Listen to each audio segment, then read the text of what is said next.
And yeah, Reanimator's a deck that I enjoy playing. Sometimes it's again one of those. I think I just like to have a fresh, kind of different style deck to play. I really like the blue-white blade lists, the blue-white blade decks, the control decks, kind of. But Reanimator's a lot of fun. So turn 1 Thoughtseize from Jason. I don't play Thoughtseize main, I play it sideboard. He Thoughtseizes himself and puts a Jin-Gitaxias into the graveyard. And now Alexander's actually on the draw plus discard plan. So it actually would have been pretty brutal had he... Oh, he played a land? City of Brass. Yeah, oh, he has Putrid Imp. I thought that was Stinkweed Imp. I apologize. Putrid Imp and Stinkweed Imp, I get them mixed up. Their artwork even looks similar. Yeah. Like, the only difference, I think, is they're facing the other way. It's like they just took the artwork and went, flip it. Yeah, I thought Alexander was on the draw plus discard a Stinkweed plan, but it turns out he has the Putrid Imp. So. Right, Putrid Imp's just fine. Yeah. So, let's see what Jason's got. Land. Yeah, Jason's going to Exhume here.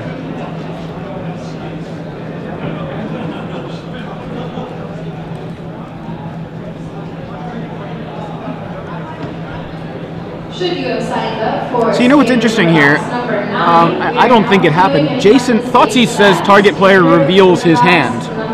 I don't know that he revealed it. I think he just took Jin-Gitaxias and, you know what I mean? Like I think he cast it as if it said look at target player's hand, but he didn't reveal his hand to Alexander. So that may be something that the we rules link because those types of things change from time to time. How it works. Which let's see. Just rolling.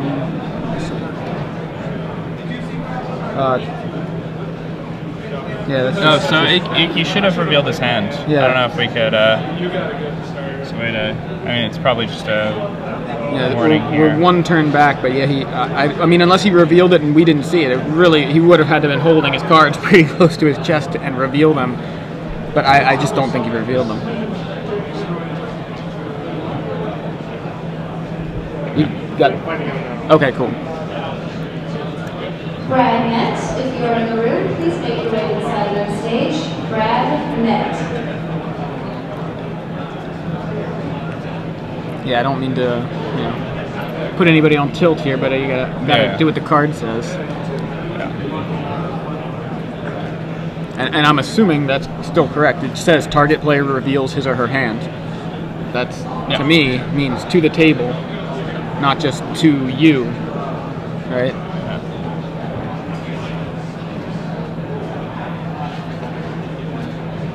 And that's why we have judges. Yeah. Hey, maybe I'm wrong.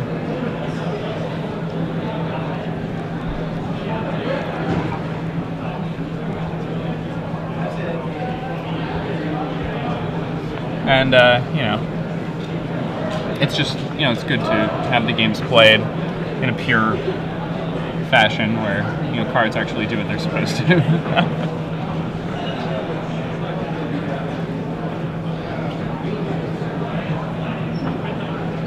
It's looking like everything's fine. Alright, go back to the table here. So Exhume. Can't back up anyway. I mean, yeah, play resumes. I guess we're good.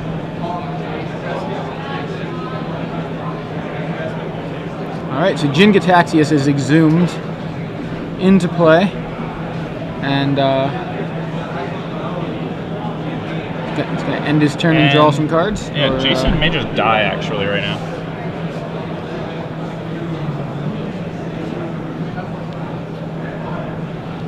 It depends how Alexander dredges, but he's going to have a Coliseum activation next turn, so he already has 2 guys in play. If he gets lucky, hits another bridge, Dread Return, and Flamekin Zealot. That might be it. That's it. Yeah. Turn 2 Jin-Gitaxias, not good enough. Not good enough here.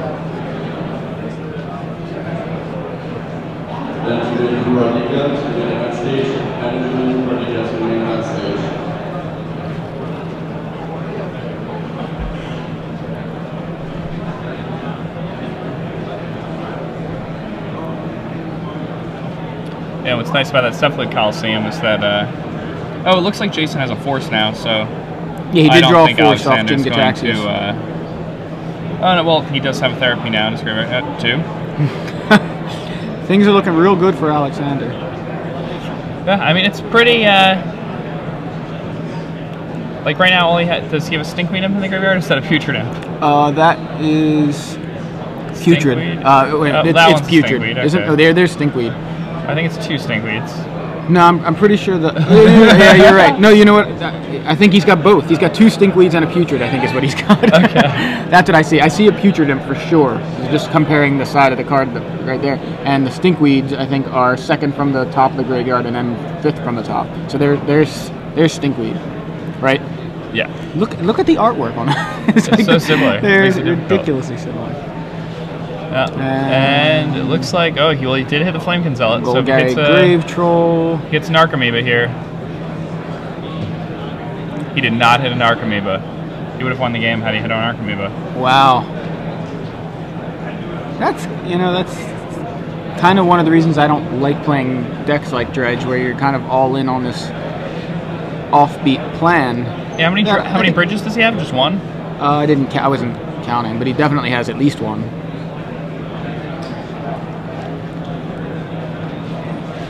Yeah, I mean, if he has 2 bridges here, he can just start therapying for value. But, I mean, the therapy for value play isn't very good against the guy who's drawing 8 a turn.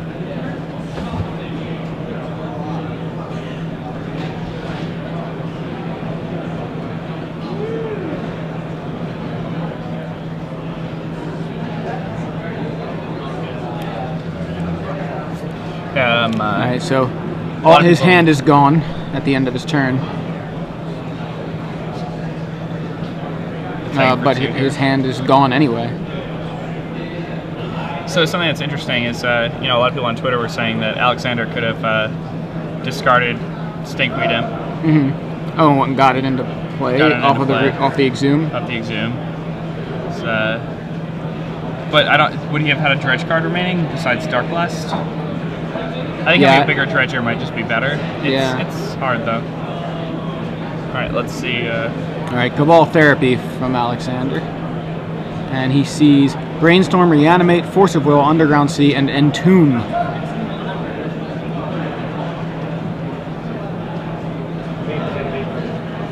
Animate Dead is what he named with the Cabal Therapy. Alright, now interestingly enough, how many Animate Deads are in his deck list? One. That's interesting. Yes. Yeah, I play like 2 or 3. I can't remember my most recent version, but definitely more than one.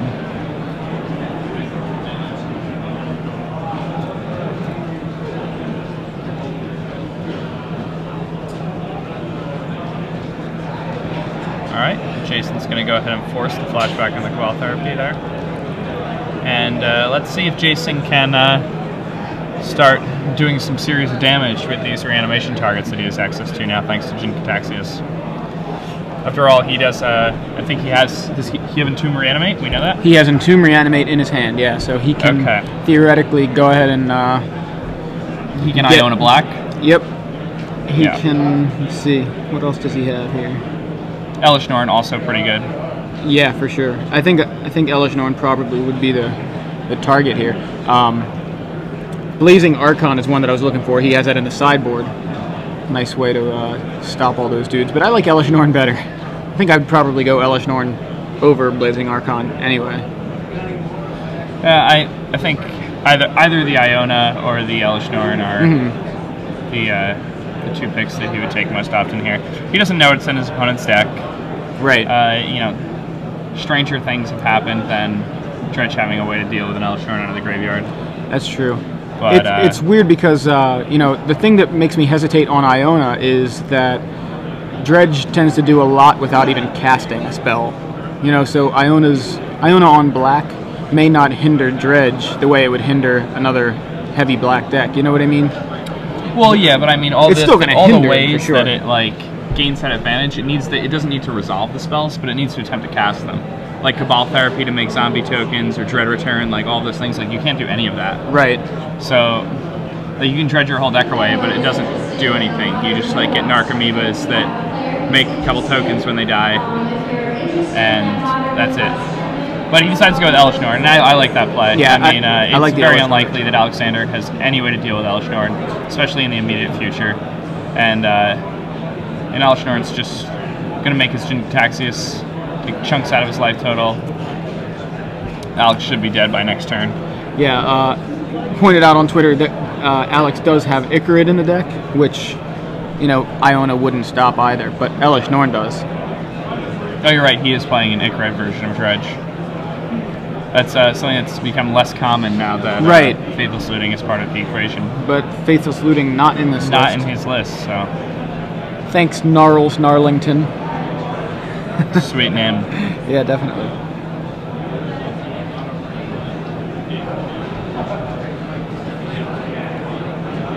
Yeah, I always feel like Dredge players don't get called for slow play enough.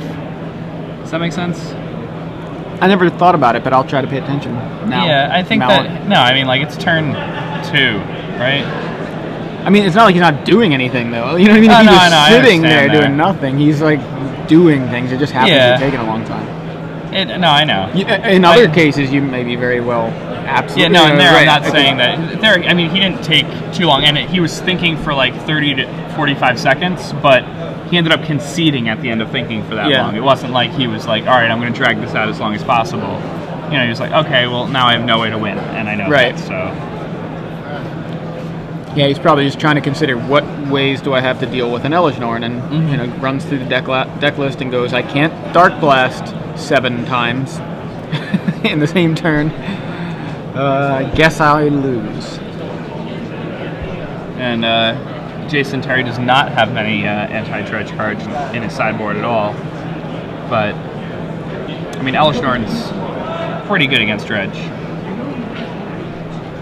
Yeah, so... It's going to be really hard for a Dredge deck to get up to an Angel of Despair, which is the only card it has that can deal with the Elish Norn. So, as long as Jason knows that he should just be turboing to Elish Norn every time, I think he'll be fine. So looking at the sideboards, I like the Surgical Extractions in Jason's list, and he's got 1 Spell Pierce. I kind of like that. Dredge doesn't operate off much mana, and Spell Pierce seems like it would be very live. Echoing Truth. Echoing also very Truth good. for sure. Yeah. I wonder if he brings in. Actually, no. Yeah, the Blazing Archon. I like the Blazing Archon. Maybe in place of Imperial Archangel. Yeah, Imperial Archangel, or even the Sphinx. I love the Sphinx, though. The lifelink is so.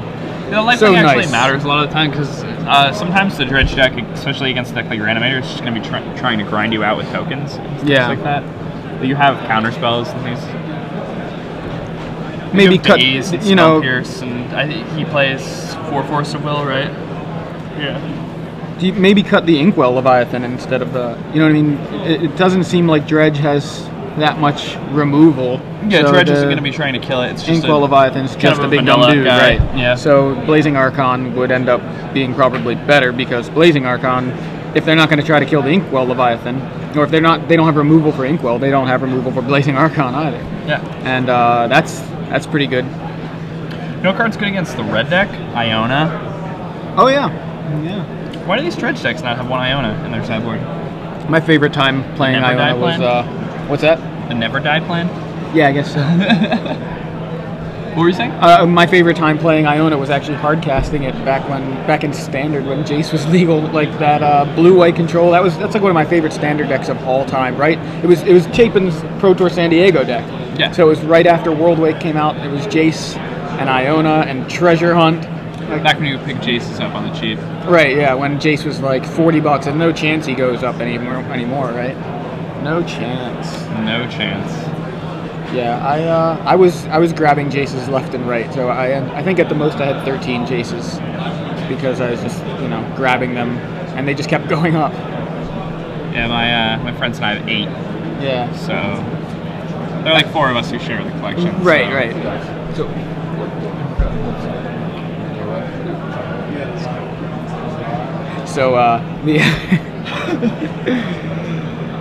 just get interrupted by people. Apparently, cameras aren't obvious enough.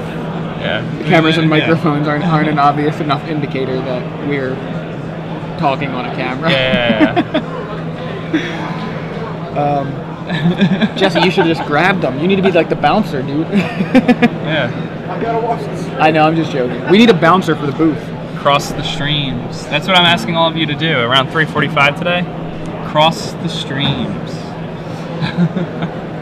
Yeah, so, Yeah, basically, I mean, as long as Jason Terry can, get an Elish Norton to play before Alexander starts to, combo him off, he should be fine. Major issue here is that Alexander is completely capable of just killing Jason on turn 2 on the play. So it's an interesting matchup. The two graveyard decks kind of facing off against each other. One of the reasons interactive match. Yeah. Unfortunately. One of the reasons I liked Reanimator is because it's basically blue-black control with a combo in it, and although combo tends to be the plan A, but it really falls back on the blue-black control kind of plan very easily. Yeah, another nice thing about the deck is that sometimes you can just like sit around and wait. Yeah. Let them pull the trigger. I really appreciate that type of magic. All right, so looks like Alex decided to go on the draw, right?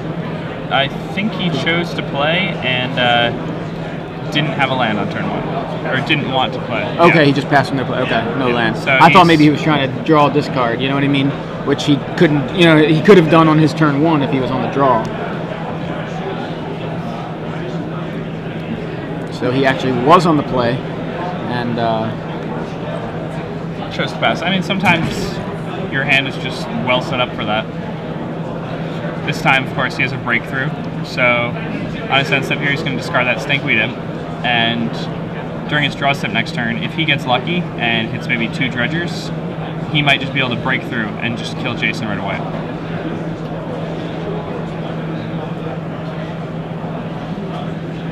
all right, so we see there's breakthrough, Narcomoeba, Cabal Therapy, Imp, Cephalid Coliseum. I saw in there, Golgari Thug. Yeah, and there's a Nature's Claim, and it's looking like one of the problems with Dredge is that you can't really sideboard out parts of like the main combo when you're sideboarding, so you end up sideboarding out you have to sideboard out combo pieces because you're a 60-card combo deck actually. So you just make your combo worse. Yeah. And here, like Jason doesn't even have anything that gets hurt by Nature's Claim at all, but just There it is. because of the danger. That was it. There's the match. He just turned. Yeah. He just end of turn Entomb and has chosen Reanimate. I'm going to Reanimate Elish Norton. You don't have a way out? All right, that's it. So Jason Terry with Reanimator takes the match in, just 20 minutes? Yeah, I mean, it's for the amount of turns that happened in that match, it's a pretty quick game, but... it was 4-turn match, I think. Yeah, Jason, Jason won game 2 before Alexander had a land in play.